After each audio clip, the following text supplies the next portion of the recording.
Shri Shri Ras Biharini Ju Ki Jai, Sab Vaishnavan Ko Jai Shri Krishna. Vraja Kishori Seva Trust presents the reading of Shri Hari Raji Bade Shiksha Patr. Today is day 23 of the readings, and letter 6, verses 1 to 4. Translator's introduction to letter 6. In times of worldly difficulties, doubt can often destroy one's faith. This 6th letter helps us to overcome such difficulty with the appropriate mindset and help from the Lord himself. Introduction. The 6th letter describes how the Lord himself removes doubt and establishes faith. Keep your mind set as described in the previous letter. The mood of separation is superior, and you will experience the reward according to how much your heart and mind crave for him. Worldly conflict is a great obstacle. If you follow the above-mentioned principles in times of worldly grief, then you will be able to safeguard your devotion. P.S. As you will have read in the background section, Sri Hari Raji began to write these letters to his brother some time before the latter's wife left her body. The letters were not read but put into a drawer. Sri Hari Raji heard of her passing just before writing this 6th letter. Verse 1. The news of the loss of your wife was like poison to my ears. What I am now writing is to bring composure to your heart's mind. Tika 1. When I heard the news of the loss of your wife, I felt great sadness like poison to my ears. I would not write of this sadness, however, since you are grieving. I will write some wisdom from our scriptures in order to console you. It would be better if I were close to you at this time, but by the Lord's will I am far away. Therefore I am writing to you. When you experience such grief, but also at the same time remember the principles of the path of grace, then know this to be the great grace of Sri Acharyaji. Try to understand the Lord's will. The basic principle is to behave in such a way that the Lord's remembrance and his presence never leave your heart. So read this letter and let your heart be consoled. In it are described worldly duties and devotional principles, how to live as an adherent to the path of grace, and how to ponder upon the Lord's divine will. Please then do read this, and let your doubts be removed. Verse 2. Always remember, Sri Yashodaji's son, Sri Krishna, who has appeared from the Aryan clan. He has 2 arms, 2 infant teeth, and drools over his lotus-like face. Tika 2.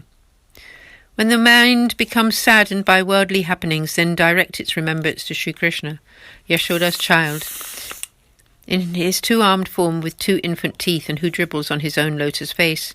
Sri Krishna is also magnificent, born in the supreme clan of Chandra, under the clan of the Yadus, highest of the Aryan race. Sri Vallabhacharyaji's lineage is also superior. These 3 clans are considered superior on this earthly planet. Of all the Lord's manifestations on earth, there are also 3 which are most well known. In the Treta period, in the Raghu clan, appeared Sri Ramachandraji in Dasharatha's family. In the Dwarpa period, appeared Sri Krishna in the Yadu clan, and in this present age of Kali, appears the lineage of Sri Vallabhacharyaji. The latter is deemed supreme because this manifestation is solely for the upliftment and liberation of those souls whose natural tendency is devotion to the Lord. In the tradition of Sri Acharyaji's lineage, the Lord is to be served in the mood of a young child, so it is one's duty to make sure that everything one does is pleasing to him in this form. If you keep worldly conflicts in your mind, he will be saddened, and thus your devotional path would be compromised. So only do what is pleasing to him. This must be your parameter. Verse 3. Know that Sri Krishna is the Lord of all, omniscient and always merciful, whilst the embodied soul is weak and devoid of knowledge. Tika 3. Now I will speak of the form of the Lord and that of the embodied soul. Sri Krishna is the supreme Lord of Lords. He is the Lord of Lords because he acts according to his own free will. Brahma, Shiva and Indra, etc. cannot counter Sri Krishna's command. He granted fearlessness, perfect destiny to such a sinful being as Ajamil, just because he called out his name of Narayana at the time of his death, even though he was only calling out for his grandson of the same name. This example shows Sri Krishna's supreme ability. From this know him to be the Lord of all, who knows the innermost heart of every being in all the three worlds, and who is the creator and motivator of countless universes. He is omniscient. Nothing can be hidden from him, and he is also merciful. Would such a Lord not know of each and every person's happiness and sadness? He is an ocean of great mercy, and cannot tolerate even the tiniest sadness in his devotees. Thus is his character. The embodied soul is weak, and their actions are of little consequence. If they consider themselves the doer, then this is great ignorance. Such a soul forgets Sri Krishna and is embroiled in worldly activity, with a heart devoid of knowledge, thinking themselves to be highly capable.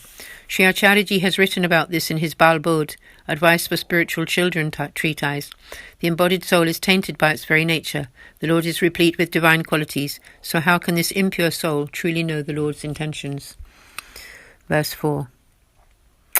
The Lord's desires are threefold: his root desire, his Vedic desire, and his own desire. Whomsoever he accepts according to his root desire receives the rewards of Seva from no other source.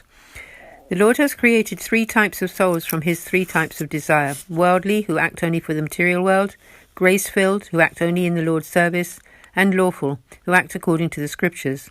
Souls dedicated to Sri Acharyaji are grace-filled and appear from the Lord's root desire, so that they should embrace this principle and know that he alone inspires all their actions, and all of their actions are for him alone. Those who act within lawful limitations consider that their every action will bring a suitable reward. Worldly souls consider everything to be illusion, and that there is no other foundation, and act accordingly, never knowing the Lord at all. Know grace-filled souls to be evolved from the Lord's personal wish. They know the Lord to be foundation of all creation and motivation, and do not seek reward for their actions, especially not from any other source. They never have any anxiety about what kind of practice they might receive, what kind of reward they might receive from their actions or practice. Now I will describe in the next verse exactly how these three types of souls are considered to be the Lord's three types of wish. We will continue with that reading tomorrow on day 24. Resting here at this moment. Ajken and Kijeho. Continue tomorrow with verse 5 of letter 6. Sab Vaishnavan ko Jai Shri Krishna, Jai Jai Shri Radhe, Shri Vallabha Acharya Ji ki, Jai Ho, Shri Hari Rai Ji ki Jai Ho.